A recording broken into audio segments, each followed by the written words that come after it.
What up, y'all? You're listening to Sports Talk with Tropp, and I'm your host, Katie Tropp. Well, before we get into things, I did just drop my 8th solo album, Crazy 8. It is out today. You can find it on all digital retailers. I also just released a new music video for the single With All Due Disrespect that can be found on my album, Crazy 8. And you can check that out on my YouTube channel, Katie Tropp, or you could go to my website, katietropp.net. All I got to say about my music video, though, is mine is bigger than yours, and you'll have to watch the video to find out what I mean by that, but for sure, mine is definitely bigger than yours.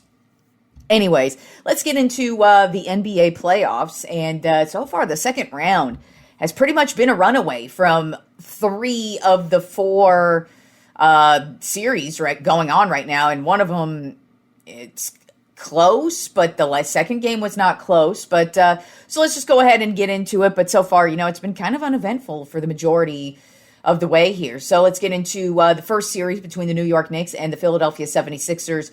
This one's been dominated by the New York Knicks completely. I mean, they haven't even really looked bad at all. Game 2 was kind of close, but game 1 was a complete and utter blowout. The Knicks got the win 137-98. Jalen Brunson had 35 points. OG Anunoby had 18 points. Karl Anthony Towns had 17 points. And Mikal Bridges had 17 points. So it was just all around domination. All of the starters played well. The bench played well. It's just everybody completely dominated in that one. And it was just a complete blowout from the Knicks.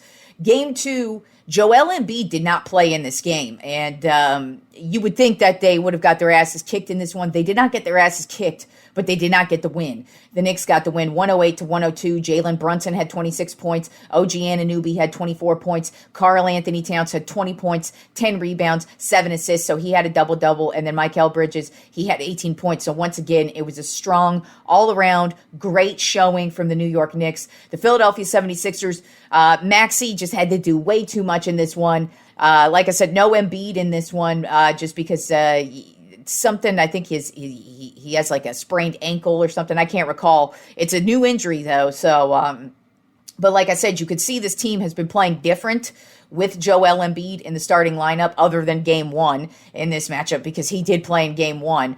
But game 2, it was a little bit better showing, but still you could see that the 76ers team definitely needs Joel Embiid out there. But even so, the New York Knicks completely dominating this series, offensively, defensively, rebounding, just in every single way, shape, and form. They are dominating. Game 3 is tonight, Friday night. The New York Knicks right now have a 2-0 lead over the 76ers, so we'll see what happens here in the rest of the series if the Philadelphia 76ers can actually make it a series tonight. Then the next series we've got is the Minnesota Timberwolves versus the San Antonio Spurs. This so far has been the only interesting series because Minnesota actually took game 1, 104-102. Anthony Edwards had 18 points. Julius Randle had 21 points, 10 rebounds. McDaniels had 16 points. And the San Antonio Spurs just missed the game-winning shot by just boom. It just went right off the front of the rim, basically. But it was a very close matchup and a shocking win for the Minnesota Timberwolves. But game 2, the San Antonio Spurs completely demolished the Timberwolves 133-95. So it wasn't even close. Victor Wembanyama had 19 points, 15 rebounds. Stephon Castle had 21 points. And so like I said, this is really the only series so far. But game 2 did not show that at all. And game 3 is Friday night as well. This series is tied up at 1. But don't be shocked if the San Antonio Spurs just roll and win the next couple of games to send themselves into the Western Conference Finals. Because I just don't really. I mean, that last showing from the Timberwolves was terrible. So we'll see if they can actually show out in this one. They surprised in game 1, but I feel like game 1 was more the Spurs just kind of let that one slip away.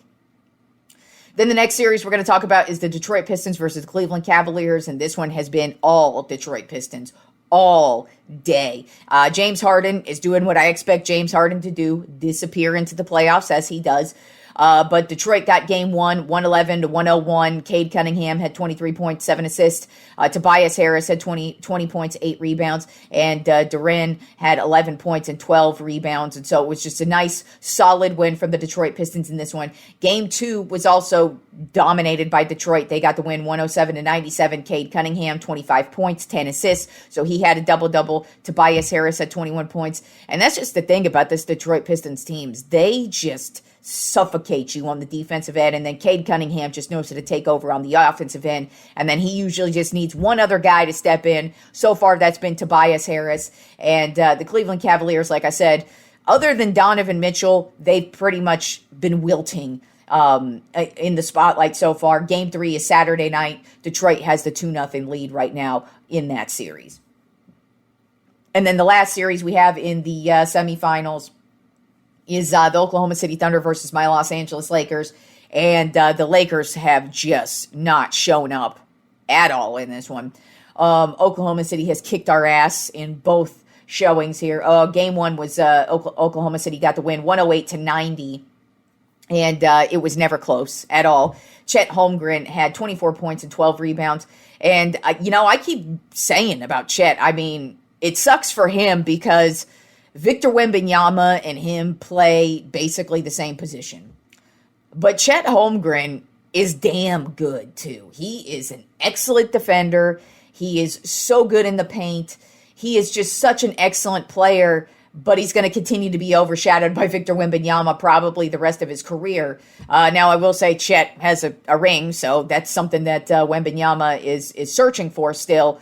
But I'm really just impressed with what Chet Holmgren's been doing these last couple of seasons. And he's definitely impressed against the Lakers so far. And then in this one, SGA just only had 18 points. So it really wasn't a big game for him. And that's just the thing in this entire series so far. SGA really hasn't had to do anything. It's been the rest of the guys who've really been stepping up. And then game 2 was basically the same song and dance. Oklahoma City kicked our ass 125 to 107. This was a little bit better of a game from the Lakers. But the first half, it was close. And then the second half, it really just started to get away from them. And then, boom, that was it. But the Thunder got the win 125 to 107. Chet Holmgren in this one had 22 points, 9 rebounds. SGA had 22 points. And gotta say, while officiating is questionable all the time in pretty much every game, not just in the NBA, I am so fucking sick to death of listening to you cunts cry about SGA getting to the foul line. I swear to God, this happens anytime anybody gets good. Anybody gets good. You all did this to Kobe Bryant. This is my favorite thing since Kobe died. You all used to talk so much shit about Kobe. I got in so many fucking arguments over Kobe Bryant for so many years about how he wouldn't share the ball. He was a ball hog. He just throws it up. Boo, boo, boo, boo, boo. Y'all used to say the same dumb shit that you say about SGA now, that you say about Steph Curry, that you say about LeBron, that you say about Giannis. There are so many of you cunts who can't just accept greatness when it's sitting in front of you. You have to make up all the fucking whiny, crybaby excuses in the world. And guess what? I'm a Lakers fan. The Lakers need to fucking step it up is what they need to do. Let's not sit here and cry about the refs. How about you step the fuck up and win a goddamn game? But it's not just this series. It has been so amusing to listen to you whiny, worthless cunts. And that's what you are. If you sit around and whine about the refs, you are a whiny, worthless cunt. This is why I watch games by myself, because I have no time to listen to you whiny, worthless cunts. And you're, well, the refs are ruining the game. It's the refs. No, here's a fact, y'all. SGA really is a good player. I hate to break the news to you. Shai Gilgeous and Alexander is an excellent basketball player. He is a good basketball player, and it is not his fault that he is able to take advantage of the way the rules are in today's game. I swear to God, you idiots do this every single time a person gets good. Nobody can ever be good. It's always got to be the refs helped you out. Used to hear this same song and dance with Kobe Bryant. And now that he's dead, none of y'all say a goddamn thing. If he was still alive, I know I would still be arguing with all you whiny little cunts. But because he's dead, you all are happy to give Kobe all the props now that he's dead. But all you NBA players of today, who everybody talks shit about today, just wait till you're dead. That's when everybody's going to give you your props. But I am just so fucking sick to death of listening to you idiots and your stupid, idiotic, well, the refs. SGA's a good player. Hate to break the news to you. He's a good player. Chet Holmgren's a good player. As a matter of fact, this Oklahoma City Thunder team is fucking good from top to bottom. They play offense. They play defense. They are good in the paint. They are so good at every fucking thing. They have depth at every position. They have depth on the bench. They are smart. They have great basketball IQ. Just get over the fucking goddamn refs, because that is all you idiots have. Anytime a team gets good, you all sit here and say the same goddamn shit over and over and over again. It's the refs. No, what it is one team is better than the other. And right now, my Los Angeles Lakers are getting their asses beat by the Oklahoma City Thunder, because the Oklahoma City Thunder are the better team. Hashtag the end. Shut the fuck up about the refs. God. Ugh. Crybaby sports fans really fucking piss me off. Like I said, this is why I watch sports by myself, because I cannot stand listening to you idiots for the most part. Anyways, let's talk about baseball and the rest of the week of baseball. We had we have a crazy winning streak going on right now with the Chicago Cubs. And the New York Yankees are playing great baseball this week. The Dodgers have had their ups and their downs this week, so let's get into it. And starting with the New York Yankees, kicking the Baltimore Orioles' asses on Monday. Got the win 12-1. Aaron Judge had a home run with 4 RBI. Cam Schlittler pitched another gem. He went 5.2 innings with 4 strikeouts, and it was a sweep, a 4-game sweep for the Yankees over the Orioles in that one. Then Monday, like I mentioned about the Chicago Cubs, they have a winning streak right now.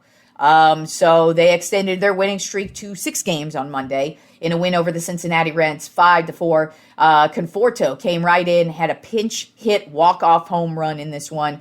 And that's the theme you're going to hear with the Cubs, because the Cincinnati Reds are a damn good team. This is their division rival too. So they're a damn good team. They're playing a damn good team, and they are walking it off basically all week against this damn good team. Conforto had the pinch hit, walk-off home run.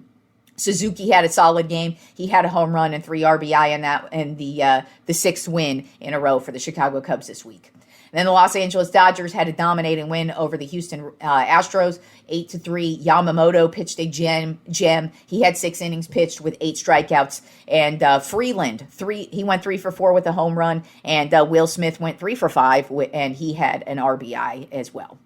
Then on Tuesday, the Chicago Cubs continued their winning streak. They got their 7th win in a row over the Cincinnati Reds, 3-2. This one ended up with another walk-off home run, this one in the 10th inning by Michael Busch. So that was another crazy win by the Cubs this week. Then also on Tuesday, the New York Yankees got a win over the Texas Rangers, 7-4.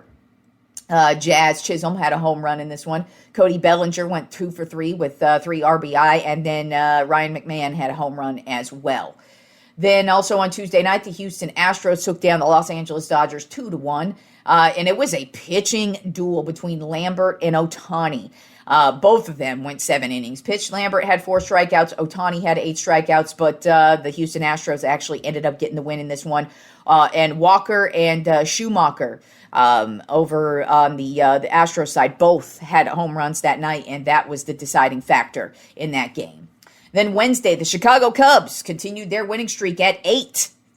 8 wins in a row, this time once again over the Cincinnati Reds, 7-6. Oh, guess what? Another walk-off home run. They had 3 walk-off wins this week. 3 walk-off wins over the Cincinnati Reds. PCA had the walk-off home run in this one. He had 2 RBI on the night. And then Ian Happ. This Cubs team, they are getting it done in all ways, shapes, and forms. A new dude steps it up. And this week, Ian Happ is the dude stepping it up. He had a home run and 2 RBI in this game as well. Then on Wednesday, the Pittsburgh Pirates had a crazy battle between the Arizona Diamondbacks. Paul Skeens had a dominating 8 innings pitched with 6 strikeouts in this one, and it was tense. But the deciding factor in this one was Brandon Lau. He had a home run and an RBI, and that was the difference in this one, other than the amazing pitching by Paul Skeens. Then also on Wednesday, the Dodgers had yet another dominating win. They got the win over the Houston Astros, 12-2. The story in this game, Andy Pages. This dude has already had a monster season. He is batting well over 300 for the season. He had 3 home runs and 6 RBI in this game. Yeah, 3 home runs. 3. All 3 of his hits, home runs. Crazy, the season that Andy Pages is having. And it's crazy to talk about this is their highest offensive producer on the Los Angeles Dodgers roster. Who would have thought? With Ohtani, with Freddie Freeman, with Mookie Betts, who's expected back here in the next week or so. So, yeah, and Andy Pages just having a crazy year and added 3 home runs in one night against the Houston Astros.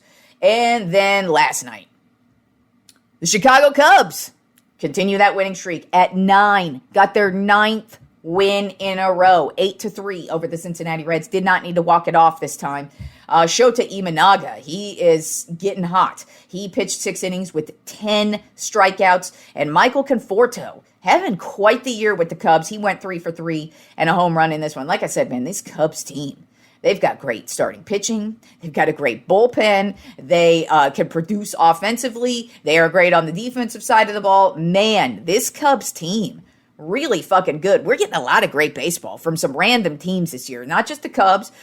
Even though the Cubs are kicking the shit out of the Reds this week, the Reds are a good team. Tampa Bay Rays are a good team. The Pittsburgh Pirates are still a good team. Arizona Diamondbacks. We are getting a lot of great baseball from some random teams. But then, of course, we have the usual suspects like the New York Yankees and the Los Angeles Dodgers still kicking ass. And then the Philadelphia Phillies. They fired their manager, and they are on a heater right now. So they're playing some great basketball, great baseball as well. All right, y'all. Enjoy the weekend of sports, and I will talk to you fools on Monday.